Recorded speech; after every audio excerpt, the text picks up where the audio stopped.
Hello folks, my name is Kurt and welcome to this video. Let me ask you, have you ever wondered why it's the case that seemingly every song you've ever learned that has a G major chord in it also has an E minor chord and a C major chord and a D major chord? And those chords might appear in any order, but seemingly thousands of songs have been written with those same four chords. It's not an accident. There's a good reason why those chords sound so good with one another, and that whether you like classical music or you like the music of the Beatles or Ariana Grande, seemingly, every song is composed of the same chords. There's a good reason for it, and in his masterclass that follows, presented by the great LA session guitarist Jamey Arent, we'll explore why the same seven chords, the diatonic chords as they're called, work so well together and how we can access them and leverage them both as players and as songwriters. There's a wonderful PDF that accompanies this class that Jamey shares and will make reference to. You can find that linked to this class on YouTube, so please download that as a reference. And if you're enjoying this content, please subscribe to our channel because we have much more to come. Here's Jamey. Today we're going to be talking about playing diatonic chord scales. It's a great way to understand how the major scale works and how harmony works. And it's great as an exercise. It's great to understand, the way chords and scales work. But I found it actually to be one of the most useful tools for learning songs and understanding songs, and most importantly, remembering songs. A lot of times, when we want to learn songs to play or to perform or jam with people, just trying to remember all the chord changes. I remember I used to learn chord by chord by chord. And once I sort of started studying and learning how diatonic chord theory works, it really opened up, this is how the song works. And now I'm not thinking so much chord to chord to chord, but instead the function of the chord and why they work. So there's actually a practical application to this for learning songs, understanding songs. So we're basically going to talk about taking a major scale, harmonizing it, adding some notes to it, and then looking at some chord progressions from some common songs that everybody knows. And that sometimes can make analyzing it a little easier when you are already sort of familiar with the sounds. So basically, we're going to be talking about diatonic. So the term diatonic just means of the scale or of the same key. So if we're talking about the key of C, which we're going to talk about the key of C for this example because the key of C is known for having no sharps, no flats. So it's very easy to think about all the notes. We don't have to worry about adding sharps and flats. And also, if we use the piano as a reference point, which I sometimes like to do, we're talking about all the white keys, right? Great. So, all right. So we're talking about just the white keys here in the key of C. So you could say that all the white keys on the piano are diatonic to the key of C because they all just belong. The key of C is like this umbrella. Everything fits under that umbrella. So some of this stuff might be review at first, but we will get progressively a little more complex. So basically what we're going to do is we're going to look at a C major scale. And if you can kind of scroll down a bit, you can see the major scale, the C major scale, is just a combination of half steps and whole steps. A whole, a half, a whole, a whole, a whole, a half. Whole, half, whole, half. So no matter what note you start on, if you go up a whole step, a whole step, a half step, a whole step, a whole step, a whole step, a half step, you'll get the C major scale. Of course, in the Sonora curriculum, I'm talking about the 6-string front form here when I'm playing.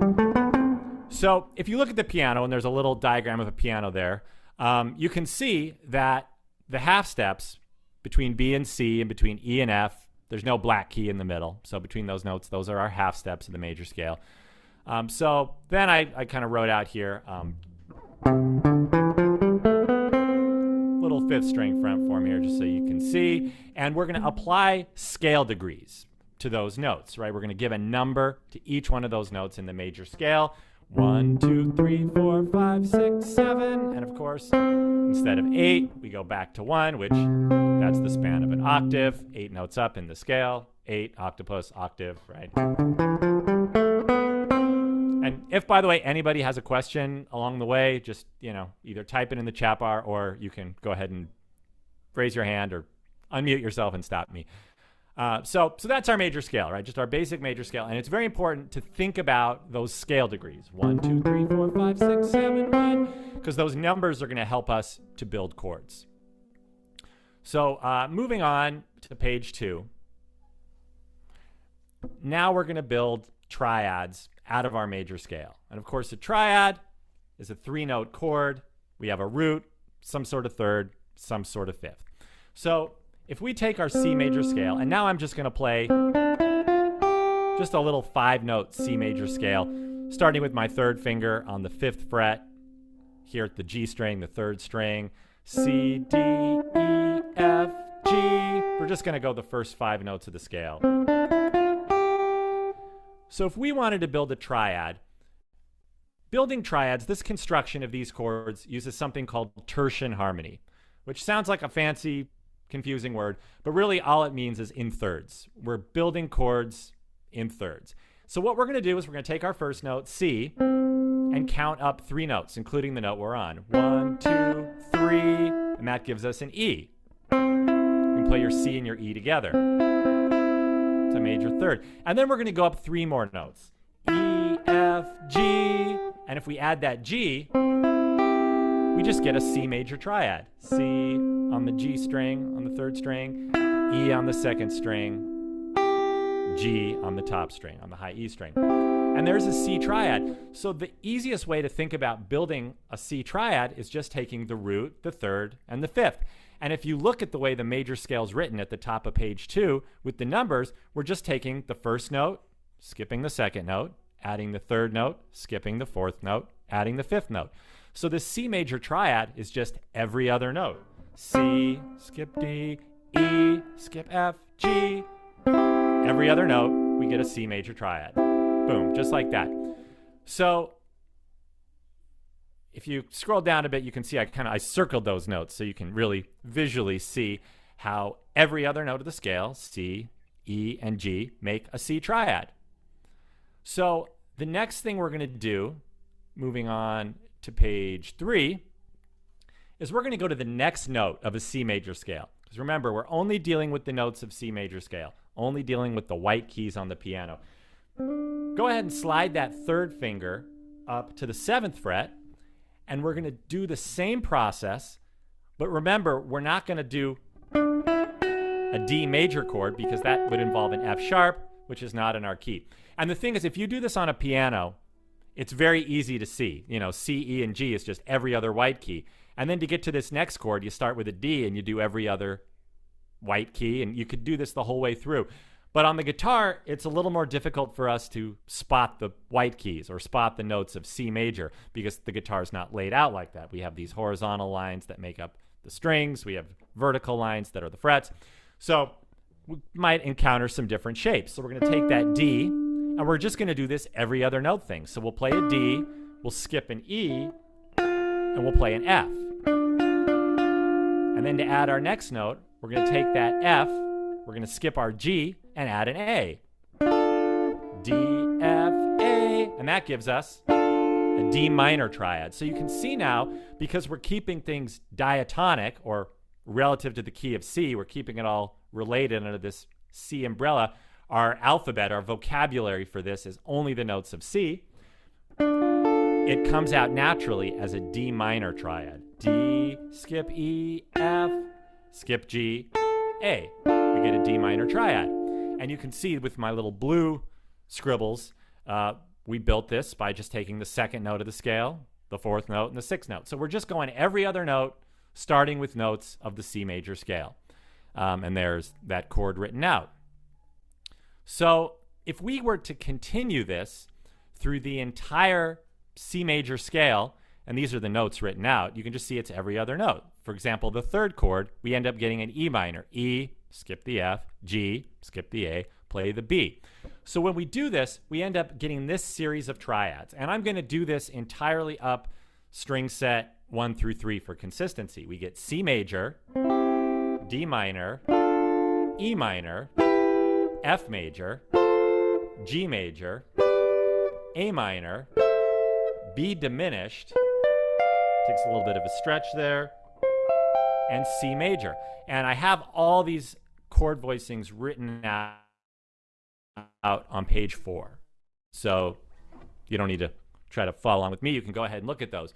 So this ends up being a chord scale of all the triads that are diatonic to the key of C. These chords exist naturally in the key of C. because all of the notes that make up these chords are from the key of C, and we're just building these chords in thirds, meaning take a note and just go up in thirds. So you can even count if you think of the alphabet. Let's just, for example, look at the F triad.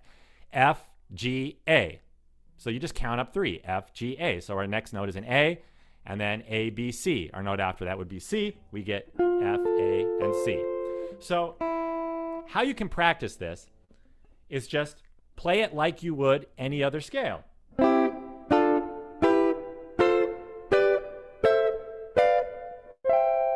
And I always recommend playing it back down as well.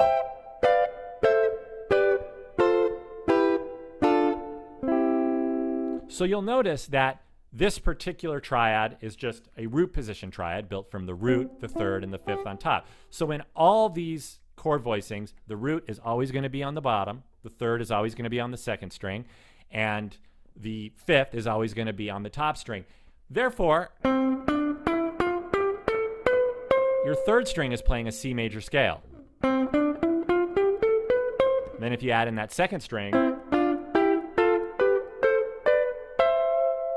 harmonizing with the third, and then a third above that, we get these nice triads.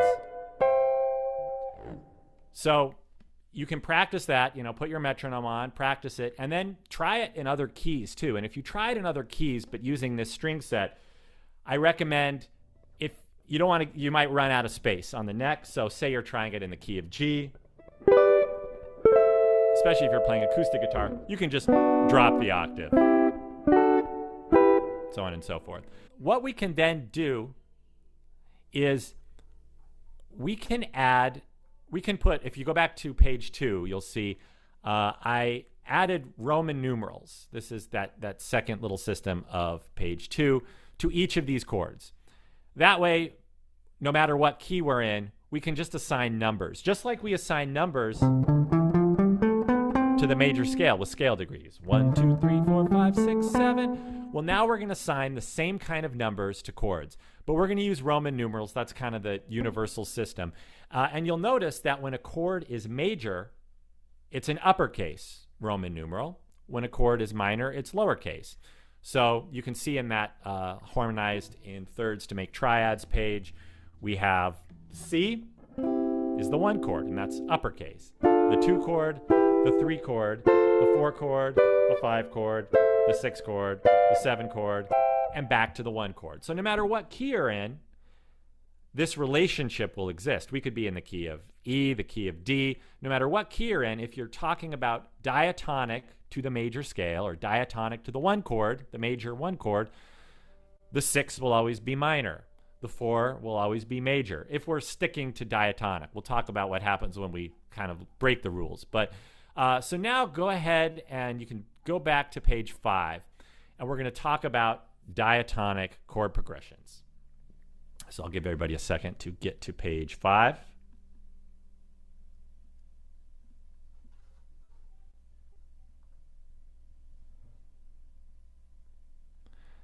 All right, yeah, so page 5, the top, diatonic chord progressions.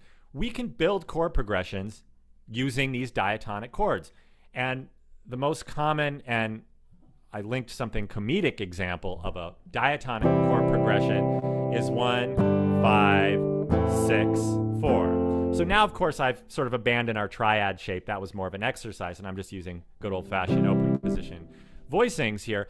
But this chord progression, 1, 5, 6, 4, we're going out of order now. We're going from the 1 to the 5 to the 6 to the 4. And just like in that series of chords, our 6 is minor. Our 1 is major. Our 5 is major. 6 is minor. 4 is major. And this chord progression, I listed like just a very small amount of songs. Don't Stop Believing. Don't Stop Believing. Da da da da do da do. The Office theme song. Da da da da da da da da da da da. No Woman, No Cry. Like a million songs have this chord progression, and there's actually a YouTube video. I don't know if the link will work, but I put the name of it on there. The first one, 4 Chords music videos. These guys wrote this medley of every pop song that uses this chord progression, and it's like 5 minutes long, and they just link all these songs that have this same chord progression. And then there's a video from Rick Beato. I don't know how many people are hip to the Rick Beato videos, but he talks about this chord progression sort of killing creativity in pop music because so many people just dial this in as the sort of go-to chord progression. It's a diatonic chord progression. And when we're talking about pop music, I mean, really pop music for many, many years, but especially pop music in the last 15 years, Maroon 5, Katy Perry, Miley Cyrus, all that stuff, it's all diatonic chord progressions. All the chords just come out of this series. And I kind of joke that these composers that are, writing these chords, they sit around, these pop songwriters, and they just kind of roll the dice. Let's make this one 6-5-4-1. Let's make this one 1-6-5-4. Let's make this one 4-1-6-5. They just mix around these numbers and come up with these sort of diatonic chord progressions. So I encourage you to watch these videos. You can see how these chord progressions exist in so many well-known songs. So another diatonic chord progression is the old classic doo-wop.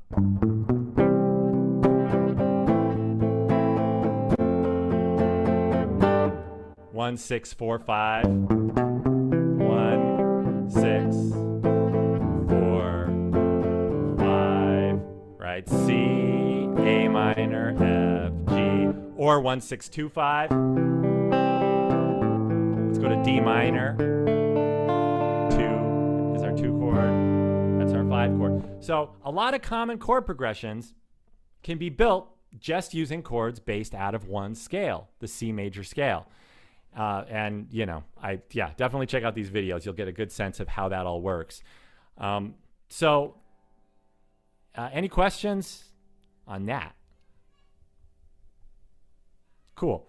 Yeah, so it's good to, play around and understand how this works. And why is this practical and understanding this practical?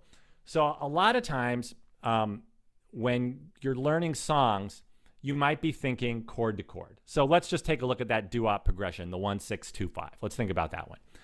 So you might try to remember that chord progression is C major, A minor, D minor, G major. So you're thinking now of the root of the chord, the quality of the chord, the number of the, all that kind of stuff. It's a lot easier if you just think 1 6 2 5.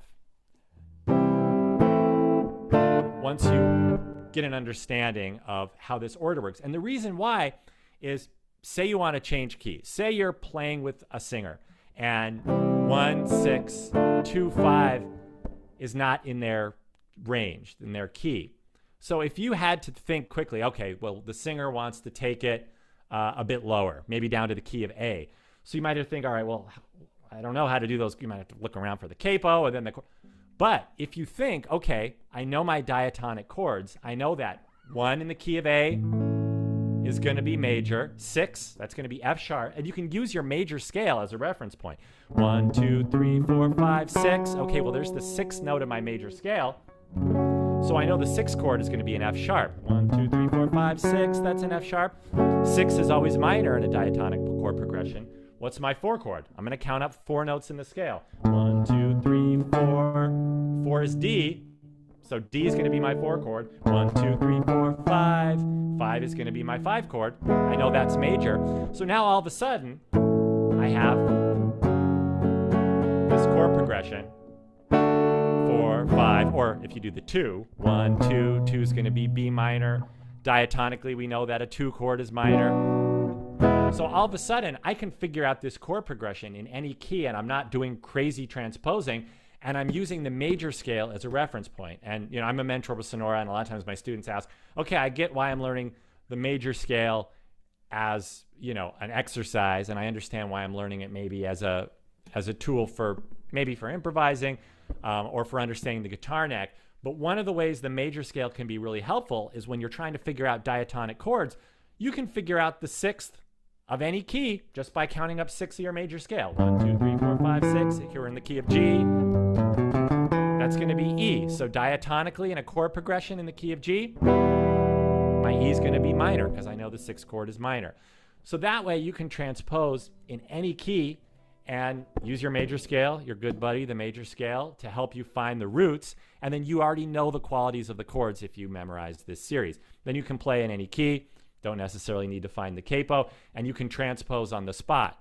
So for me, when I get to a gig and there's maybe a song I don't know, or I'm playing with a singer and they say, oh, we're going to play this song. And I say, oh, I don't know that one. And they go, oh, it's easy. It's just 2, 4, 6, 1 in the key of G. So they don't need to go, it's going to be A minor, E minor, whatever. I don't even remember what I said it was, but 2, 2, 4, A minor, C, E minor. It's going to be a lot of chords to throw at my face. But if they just say 2, 4, 6, 1, then I know, okay, 2, 4, 6, 1.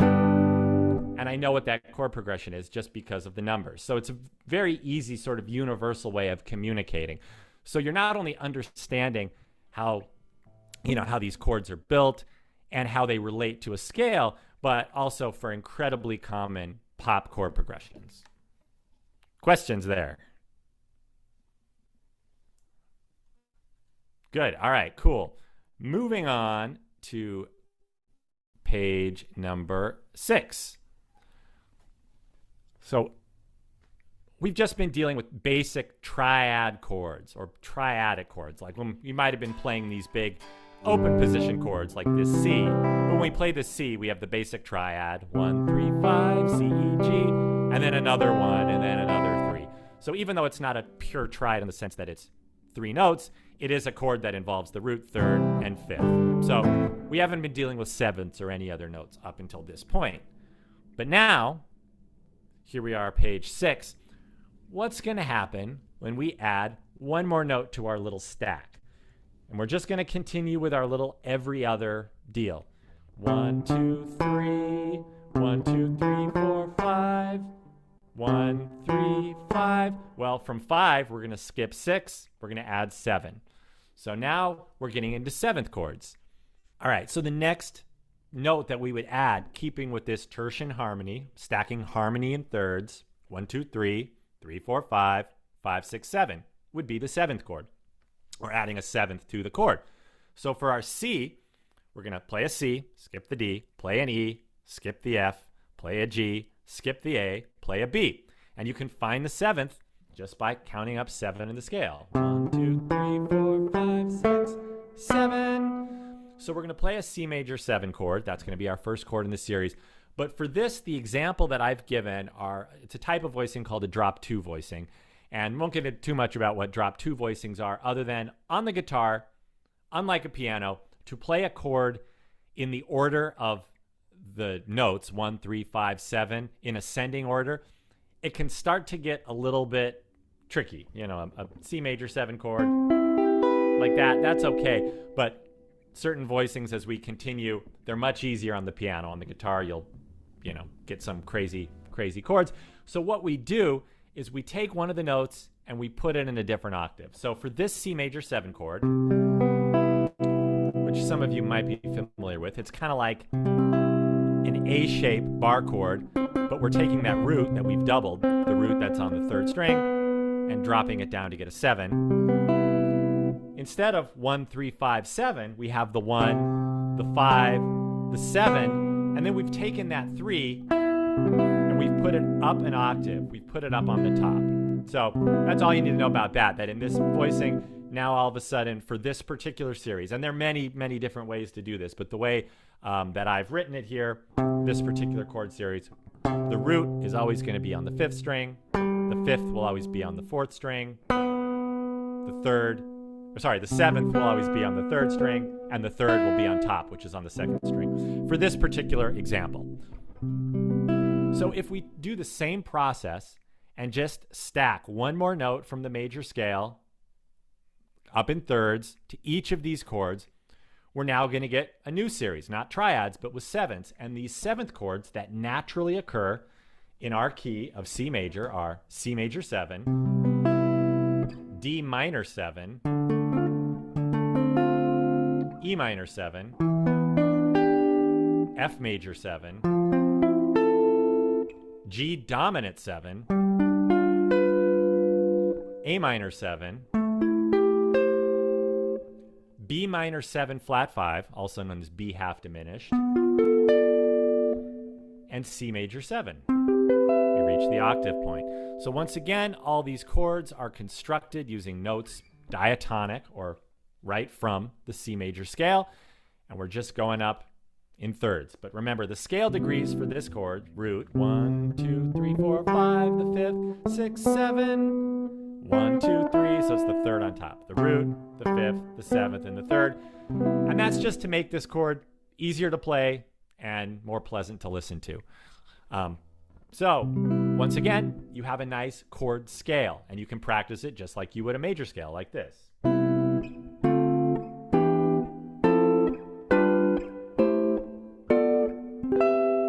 Take it back down. It's a great way to practice it to make sure you know.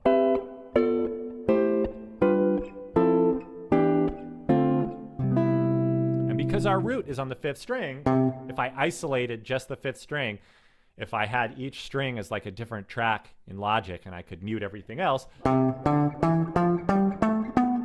5th string is playing the major scale. Sorry, my 5th string is playing the C major scale. And all these other voices are the 3rd, the root, the 3rd, the 5th, and the 7th. So we've just harmonized this scale to now have 4 voices. So you get this very pretty chord series, and it sort of expands the color of the chords, right? Triads have a great sound for certain things, but for other styles of music, for other sounds, that 7th just makes the chord sound a little richer, gives you a little more harmonic information. So once again, all these chords are diatonic to the key of C. So if we wanted to take our little Don't Stop Believing Office theme song and add 7ths, and now I'm going to use some different chord voicings that aren't from this series, but still related. C major 7, G7, A minor 7, F major 7. So it sounds maybe a little more jazz influenced, sounds a little different than just the pure triads. That's just because we've added 7ths, which can be practical for certain styles of music. Cool. So now that we've added a 7th on top of this little stack, what happens if we continue our tertian harmony and just keep stacking? Well, now I'm at the top of page 7. We get the 9th. So, right, 1, 2, 3, 4, 5, 6, 7, 8, 9. And of course, the 9 is the same thing as the 2nd. But when you see a chord with the 9th, that implies that there's a 7th in the chord. So this is a good kind of common confusion, a good thing to talk about. Let me just get my guitar a little more in tune. I feel like it's dropping for a second. So everybody feel free to take a tuning break.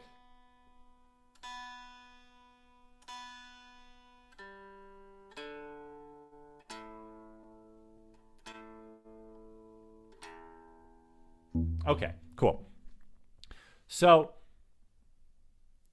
in the case of C, we'll look at that first chord. If we add one more note to our little stack of thirds, or one more line on the staff, and just keep counting, we get a D, which is the 9th. All right, somebody else showed up here.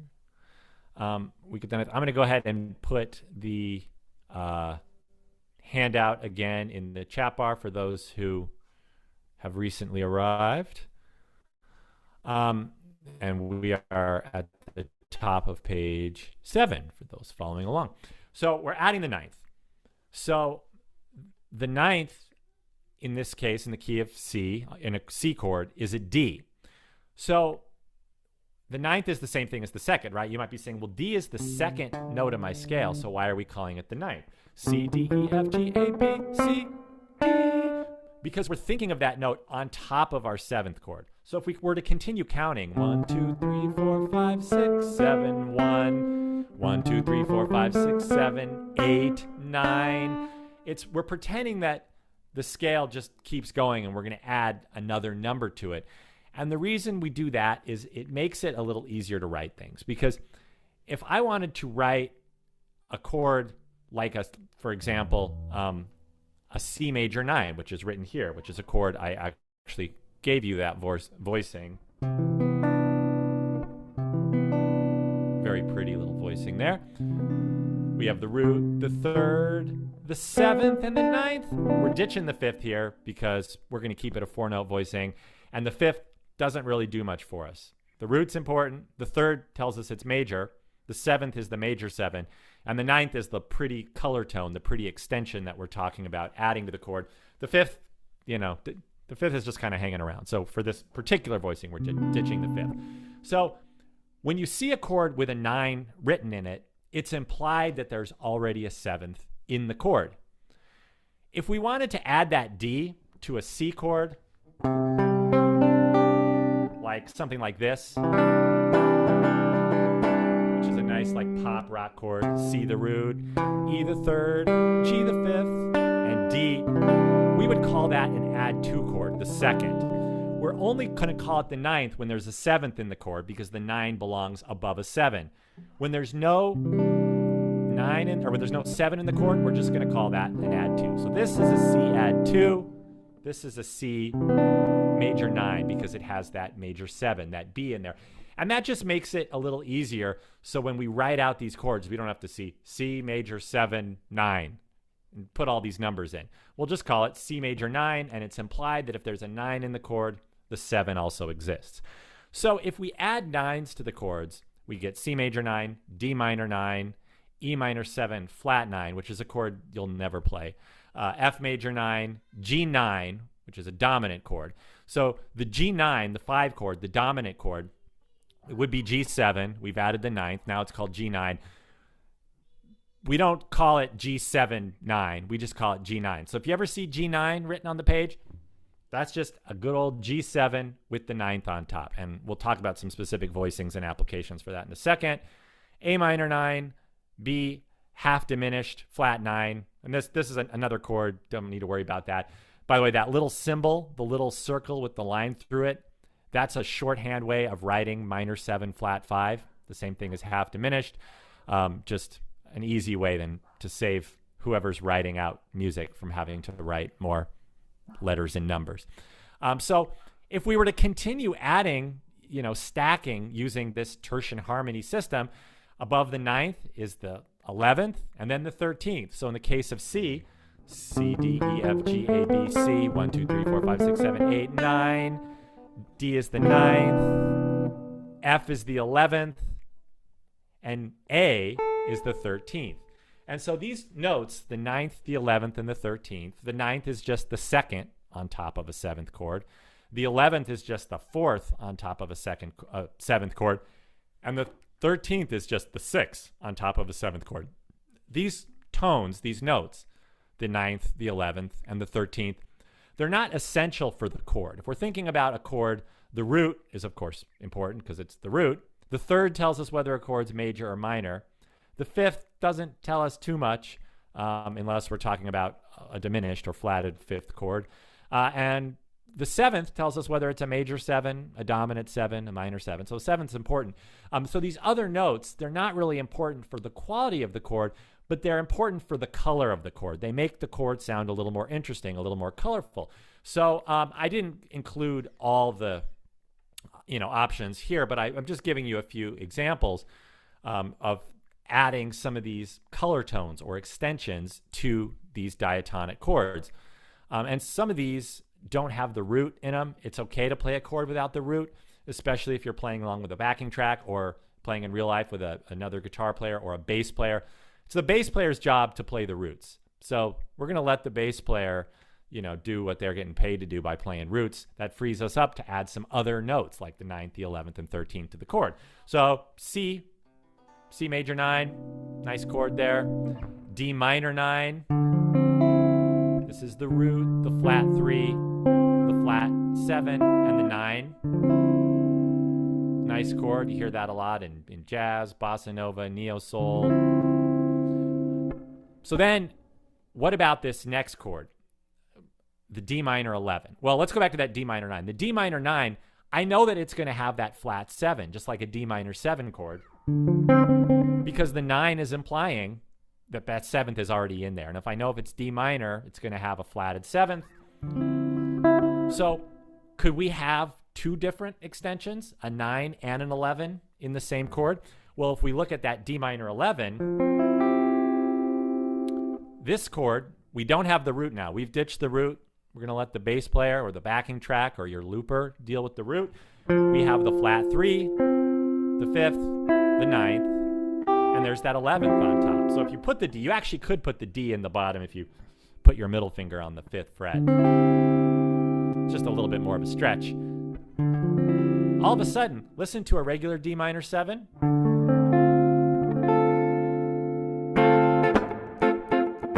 Listen to a D minor 11. That D minorness is in there, but it's a very different color. And that's the thing when you're building a chord vocabulary, you're building up a vocabulary or sort of an arsenal of different chords. And yeah, this D minor voicing for one song might be the perfect D minor voicing. But this D minor, it's a totally different vibe, a different color, a different flavor.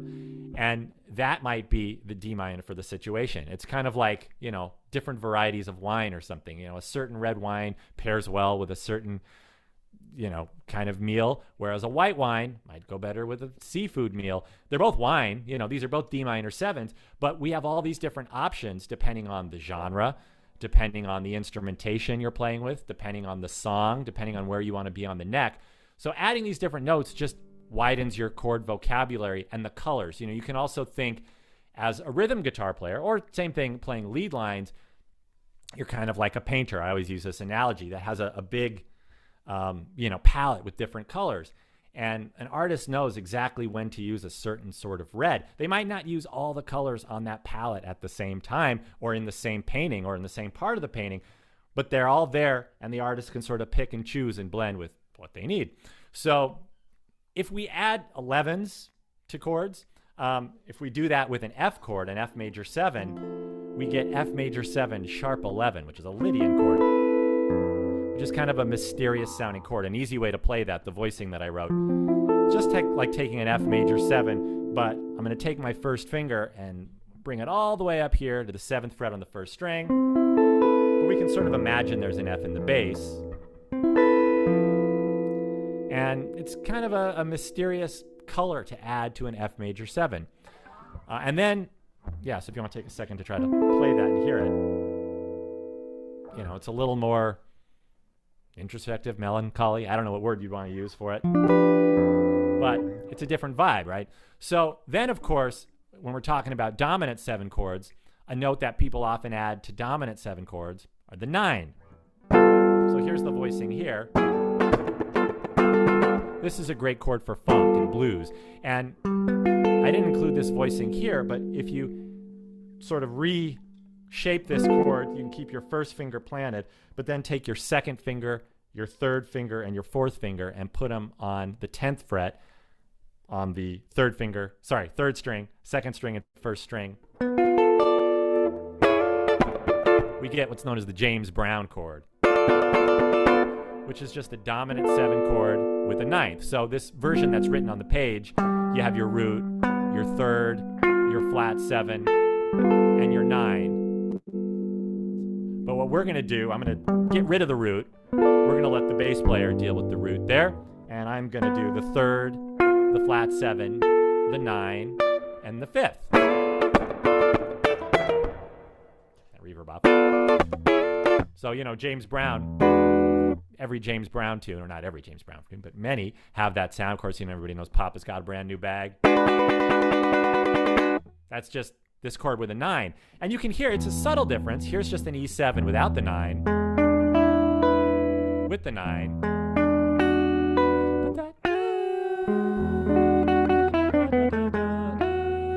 It's just a little different color that makes the chord a little more interesting. All right, so see if a new person joining us. So here comes the handout into the chat bar. So thinking about diatonic harmony, these extensions, the 9, the 11, the 13, can be added just to give the chord more interest, and we can derive these notes from the same system, just going up in the scale. So let's say, you know, you're going to use your C major scale as a reference point. 6 string, right?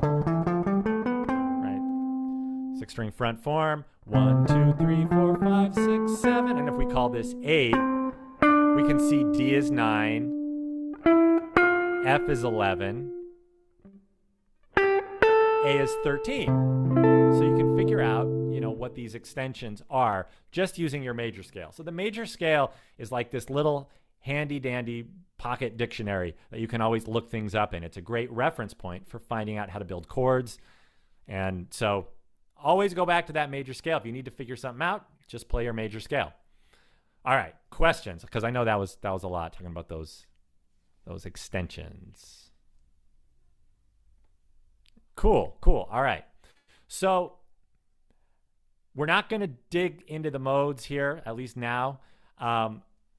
Anybody familiar with the modes, dabbled in the modes a little bit, have an understanding of what the modes are? So I'm going to give you, just for sake of time and because it's not really what this particular class is about, but it does relate. The modes, we're just talking about playing. We're going to keep it in the key of C right now, the C major scale. But if we started on a different note, it becomes a different mode. So C major scale from C to C. And the modal name for that is Ionian. Same thing as the major scale. So the second mode in the diatonic series of the major scale is D Dorian. All we're going to do is take a D from that C major scale, and we're just going to play our C major scale just like we did, but we're going to mute the C and start it on a D.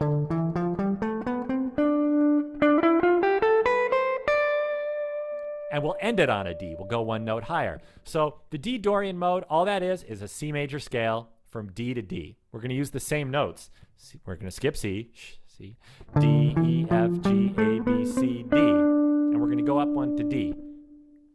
So on the piano, once again, very easy. You want to find the D Dorian mode on the piano, just go ahead and find your D and just hit white keys. If you want to improvise using the Dorian mode on the piano, we're going to, each one of these modes, by the way, pairs with the chords in the series. So our first chord, C major 7, that's Ionian.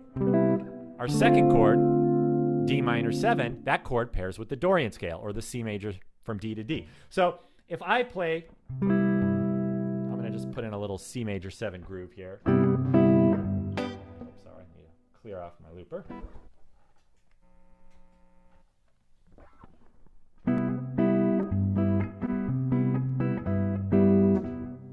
I can improvise using the C major scale.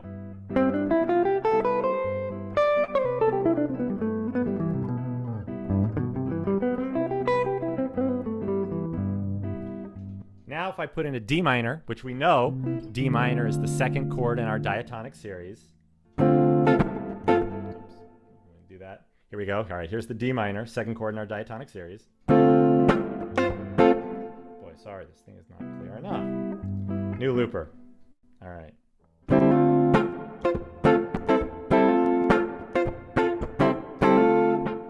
So I'm just going to play that C major scale from D to D.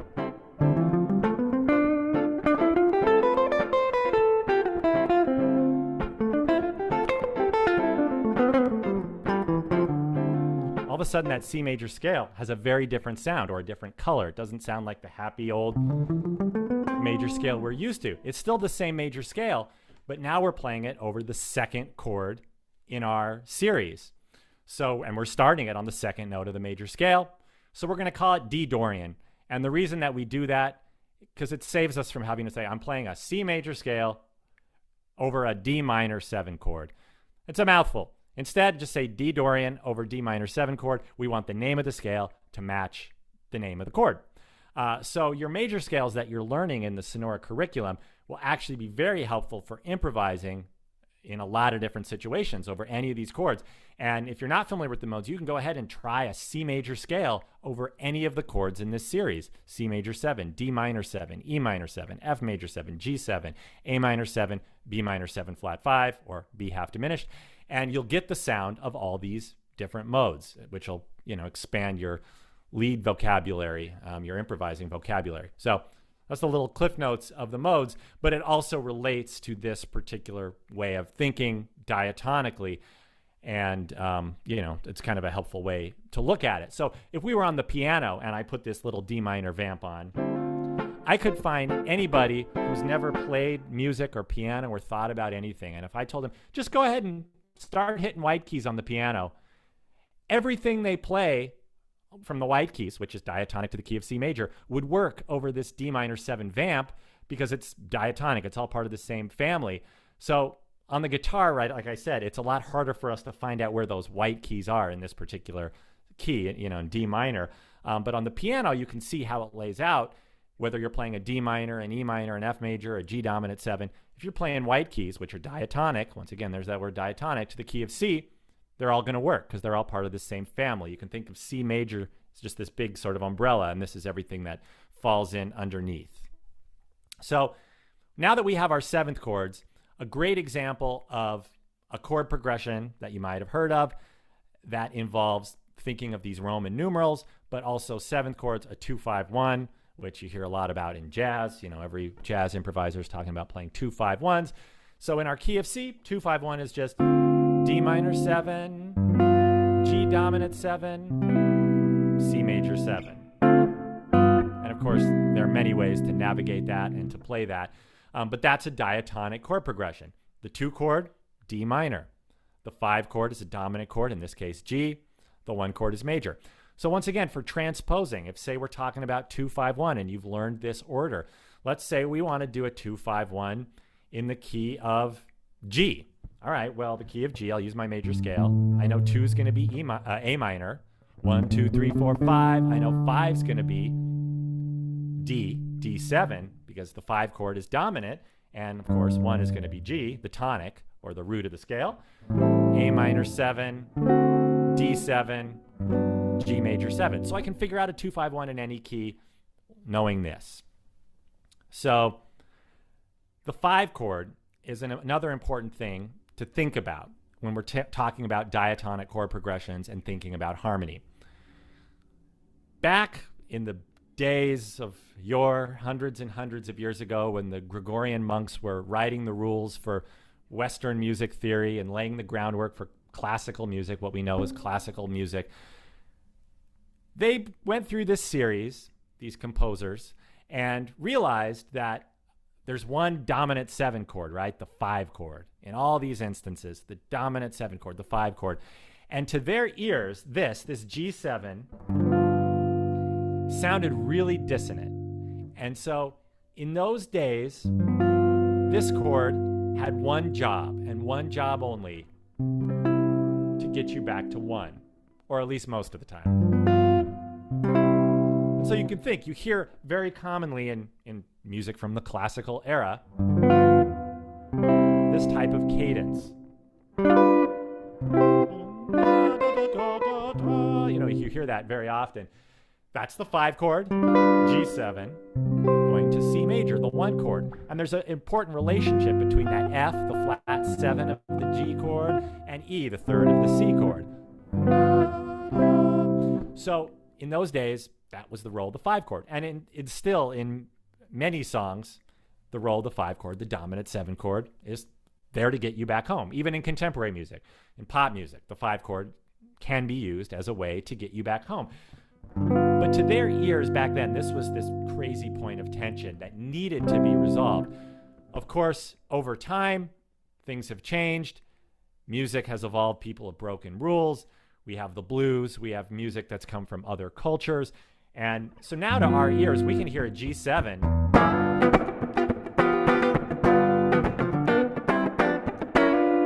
And we don't need that to resolve anywhere, right? We can hear that as a static chord, and we can hang out there. We're not expecting that to go anywhere. So it's sort of moved on from that role.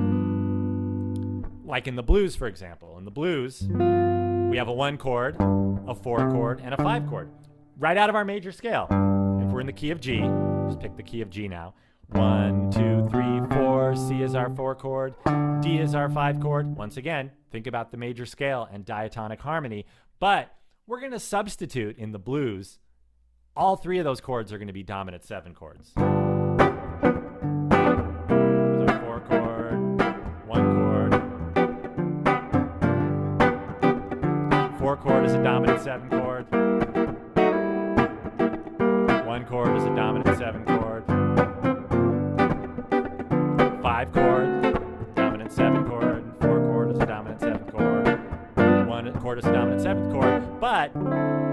use that 5 chord to set us back up to get to the top. So that rule of the 5 chord having that one purpose works in diatonic harmony and diatonic thinking, when we're thinking about this series being the only way there is. But when we're thinking about expanding that and breaking the rules, right? A lot of these rules were written to later be broken. A dominant 7th chord can exist in other functions and other roles, but traditionally, the dominant 7 chord, the 5 chord, as it's referred to, get you back to 1. So one little thing here for you to play around with, and I think after that, maybe take a few questions, and then it'll be a good stopping point for part 1 of this masterclass. Over time, this G7 chord lost its real need to be dissonant and to, create that bit of tension. So something that 20th century composers and especially jazz musicians started to add were what are known as the altered tones. And these are notes that don't exist in our key. So if we're in the key of C and we're thinking diatonically, our only notes that we can use over a chord progression, like a 2-5-1, D minor, G7, C major 7, are C, D, E, F, G, A, B, C. Those are our diatonic notes. All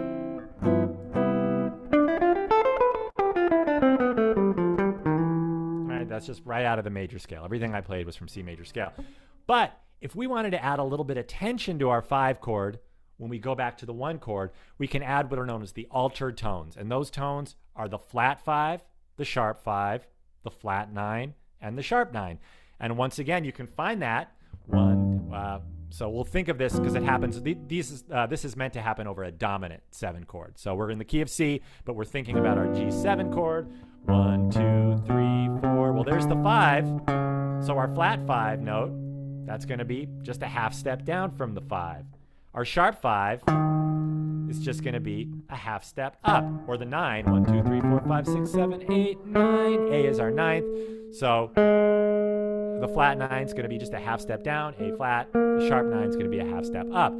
So just a few examples I put here for you. G7 flat 9, which resolves nicely to C major 7. Compare it to just the G7. This just, you get that half step from the flat 9 going to the C. Or sharp 9. We often think of this as the Hendrix chord. And once again, this is a chord that sort of our ears have adapted to hearing as sort of a static thing. But it's a great chord. Or back into a 1 chord. Same thing, G7 with a flat 5. G7 with a sharp 5. You hear that a lot of songs start like this. G7, sharp 5, going to a C. Or you can add multiple of these extensions, like this chord, which is a great sounding chord. G7, there's our G7 at the bottom. G the root, F the flat 7, B the 3rd. Then we're adding a sharp 5 and a sharp 9, which resolves nicely to a C major 7. So these extra notes, these altered tones, I know some of you might say, this is too crazy and too much, and that's fine. I'm just kind of throwing this out there to think about. In these diatonic chord progressions, the 5 chord is the point where you can make things really crazy and add all this tension, so then it resolves. So you can hear, like, here's another example of a G7 flat 9 going to C major. So if I was playing a 2-5-1, D minor 7, G7 flat 9 to C major 7, you can hear this is a real tension point, because if we didn't resolve to that 1 chord. Thank you. Good night. Have a good night, guys. No, you want to hear that chord resolve. That's not a point we want to end. So if you're playing a diatonic chord progression, like a song that has D minor 7, G7, C major 7, and you want to add a little bit of tension to that 5 chord, so when you land back home at the 1 chord, it sounds a lot more like you've arrived somewhere. Adding one of these altered tones, which are notes that aren't diatonic to the key of C. They exist outside of the scale. They're outside notes. Flat 5, sharp 5, flat 9, sharp 9. They'll just create that extra bit of tension and make this sound a little more interesting. So that's a good stopping point for tonight. Next, we will look at some very common pop songs that use non-diatonic harmony, meaning borrowing chords from other keys and using modal interchange and things like that, secondary dominance, we'll explain what all that is, to make chord progressions more interesting.